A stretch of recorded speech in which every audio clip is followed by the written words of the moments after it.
بسم اللہ الرحمن الرحیم۔ عزیز طلباء، اس ویڈیو میں ہم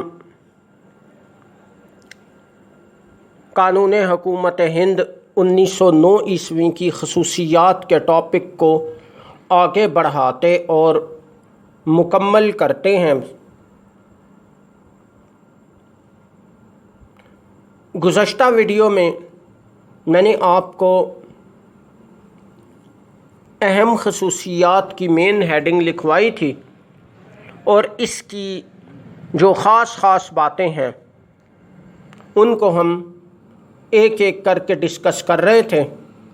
میں نے آپ کو سب سے پہلے کونسلوں میں توسیع کے متعلق بتایا تھا، یعنی توسیع سے مراد ہے کہ ارکان کی تعداد میں اضافے کے متعلق۔ اس کے بعد نمائندگی کے طریقہ کار کے متعلق بتایا تھا۔ یہ میں آپ کو تھوڑا سا یاد دہانی کے لیے یا مطالعاتی تسلسل کے لیے دہرائی کے لیے بتا رہا ہوں۔ اس کے بعد آتا ہے ذکر جداگانہ حق نیابت کا۔ جیسا کہ ہم اس کو میں بہت مختصر اس پہ بات کروں گا۔ جیسا کہ پہلے ہم پڑھ چکے ہیں اس کے حوالے سے تفصیل سے کہ اس قانون کے تحت بر صغیر میں پہلی دفعہ جداگانہ انتخاب کا اصول رائج کیا گیا۔ اب تک مخلوط انتخاب کا اصول رائج تھا اور اس کے مطابق انتخابات ہوتے تھے، جو کہ 1892 عیسوی کے قانون سے شروع ہوا تھا سلسلہ۔ ہم اس پہ کئی دفعہ بات کر چکے ہیں۔ یہ پہلا موقع تھا کہ جداگانہ انتخاب کا سلسلہ شروع کیا گیا۔ اس حوالے سے مسلمانوں کے لیے اور بعض دیگر اقوام کے لیے بھی نشستیں مخصوص کی گئیں، ان کا کوٹا بنایا گیا اور طبقاتی بنیادوں پر بھی کچھ نشستیں مخصوص کی گئیں۔ اس طرح سے نشستوں کی تقسیم اس قانون کی ایک خاص بات ہے جو کہ پہلی دفعہ بر صغیر میں دیکھی گئی تھی۔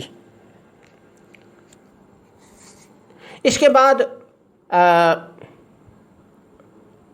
اس قانون کی اہم خصوصیات میں ایک اور جو بڑی قابل توجہ بات تھی وہ یہ تھی کہ قانون ساز کونسلوں کے اختیارات قانون سازی میں اضافہ کیا گیا اور طریقہ کار میں تھوڑی سی تبدیلیاں کی گئیں۔ مثال کے طور پہ قانون ساز کونسل کو اب تک بجٹ کے متعلق قرارداد منظور کرنے کا اختیار نہیں تھا۔ اب اس قانون کے مطابق قانون ساز کونسل کو بجٹ پر قرارداد منظور کرنے کا اختیار بھی دے دیا گیا۔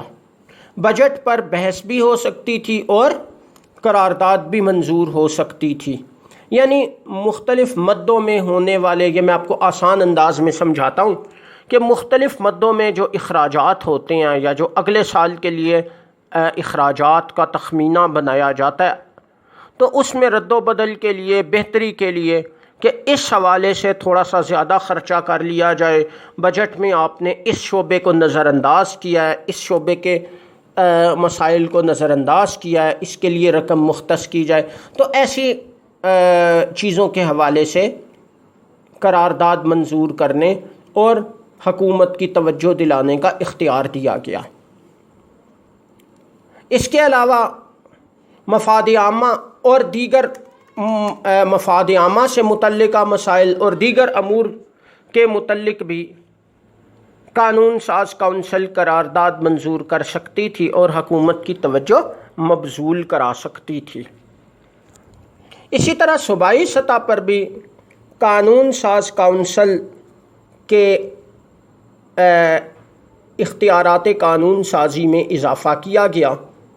عام حالات میں کونسل کے ارکان کو سوال پوچھنے کا اختیار بھی دے دیا گیا،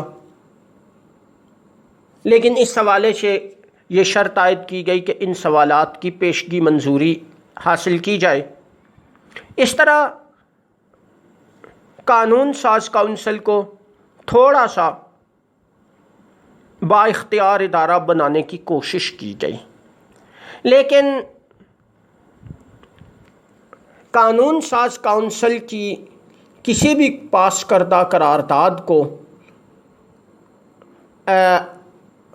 عملی شکل دینا یا نہ دینا حکومت کے مکمل اختیار میں تھا، حتیٰ کہ قانون ساز کونسل کا پاس کردہ مسودہ قانون حکومت ہند کی منظوری ہی سے قانون کی حیثیت اختیار کر سکتا تھا، اور حکومت اس کی منظوری دینے یا اس کو مسترد کرنے کا بھی اختیار رکھتی تھی۔ گویا یوں سمجھ لیں کہ قانون ساز میں آپ کو آسان ترین انداز میں سمجھانے کی کوشش کرتا ہوں کہ گو کہ قانون ساز کونسل کے پاس اختیارات قانون سازی بھی تھے، اور مختلف مفاد عامہ اور دیگر مسائل، بجٹ وغیرہ کے مسائل کے متعلق وہ بحث بھی کر سکتی تھی، قراردادیں بھی منظور کر سکتی تھی، لیکن اس کی تمام تر منظور کردہ چیزوں کی حیثیت مشاورتی ہوتی تھی۔ یعنی اگر حکومت چاہے تو منظور کر لے، عمل درآمد کرے، چاہے تو نہ کرے، قانون ساز کونسل اپنے کسی بھی پاس کردہ مسودے کو جسے آسان انداز میں کہیں کہ زبردستی نہیں نافذ کرا سکتی تھی۔ گویا یوں کہہ لیں کہ قانون ساز کونسل کی حیثیت مکمل طور پہ ایک ماتحت ادارے کی تھی، جس کی کوئی بھی بات، کوئی بھی قرارداد لازمی حیثیت نہیں رکھتی تھی حکومت کے لیے۔ اس کے برعکس جہاں تک انتظامی کونسل کا تعلق تھا تو وہ ایک انتہائی با اختیار ادارہ تھی۔ تمام انتظامی امور اس کی نگرانی میں طے پاتے تھے، اور اس کی حیثیت حسب سابق کافی زیادہ مضبوط رہی۔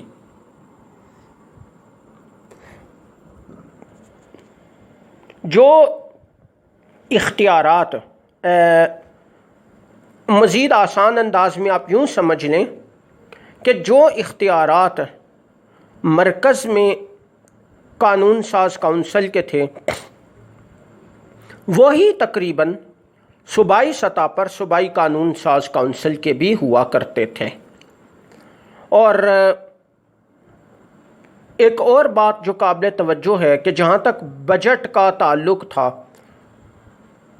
تو بجٹ کے تمام تر حصوں کے متعلق قانون ساز کونسل کو قرارداد پاس کرنے کا اختیار نہیں تھا۔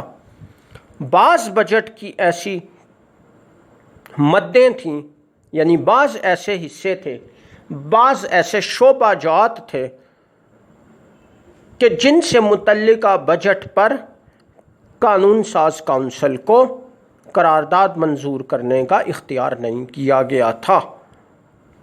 اس طرح قانون ساز کونسل کی حیثیت عملی طور پر صرف ایک مشورہ دینے والے ادارے کی رہ جاتی تھی۔ جیسے مثال کے طور پہ آپ کسی سے اپنے کسی مسئلے کے متعلق مشورہ کر لیں، یا آپ نہ بھی مشورہ کریں تو کوئی دوست کوئی آپ کو کچھ سمجھا دے، بتا دے، لیکن اس کے بعد آپ کے مکمل اختیار میں کہ آپ چاہیں تو مانیں، چاہیں تو نہ مانیں،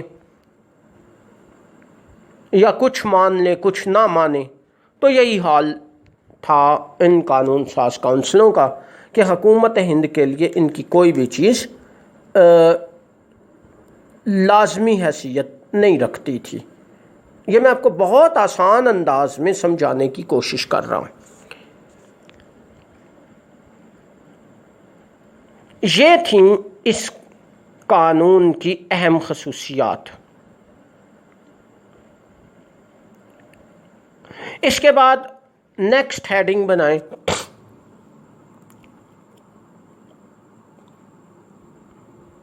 تاریخی اہمیت اور تنقیدی جائزہ۔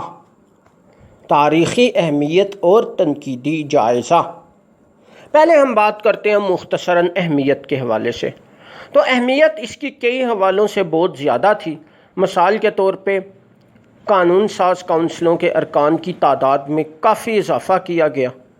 گو کہ یہ اضافہ عملی طور پہ کوئی مقامی لوگوں کو زیادہ اختیارات دلانے کا سبب تو نہیں بنا، لیکن بہرحال اضافہ ضرور کیا گیا۔ کم از کم نقطہ آغاز کے حوالے سے یا کی حد تک ہم ضرور کہہ سکتے ہیں، یعنی مقامی لوگوں کو اختیارات یا زیادہ اختیارات میں شریک کرنے کے ابتدائی حصے کی حد تک کم از کم ہم ضرور کہہ سکتے ہیں۔ یہ بہت امپورٹنٹ ہے اس حوالے سے۔ اس کے علاوہ جو مسلمانوں کا جداگانہ انتخاب کا مطالبہ منظور ہوا، یہ بھی بہت زیادہ اہم حصہ تھا اس قانون کا۔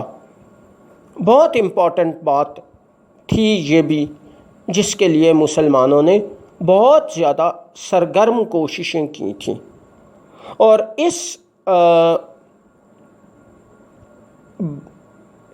طرز انتخاب سے، یعنی جداگانہ طرز انتخاب کے نفاذ سے بر صغیر میں بہت ساری نئی سیاسی سرگرمیاں دیکھنے میں آئیں، بہت سارے واقعات کی بنیاد بنا یہ جداگانہ طرز انتخاب، جس کو میں پہلے بھی آپ کو بتا چکا ہوں، آگے چل کے پڑھتے رہیں گے مختلف ٹاپکس میں۔ اس کے علاوہ ایک اور بات جو قابل توجہ ہے، بڑی پازیٹیو ہے، وہ بنیادی طور پر آتی ہے خصوصیات میں۔ وہ یہ ہے کہ ووٹر کی شرائط کو تھوڑا سا نرم کیا گیا۔ خاص طور پر مسلمانوں کے لیے ووٹر کی جو شرائط تھیں ان کو ہندوؤں کی نسبت نرم رکھا گیا۔ اور ایک اور بات قابل توجہ یہ بھی تھی کہ ایسے تمام تر مسلمان جنہوں نے 5 سال پہلے BA پاس کیا ہو، ان کو ووٹر قرار دے دیا گیا، خواہ وہ کسی بھی دوسری شرط پہ پورا نہ اترتے ہوں تو بھی۔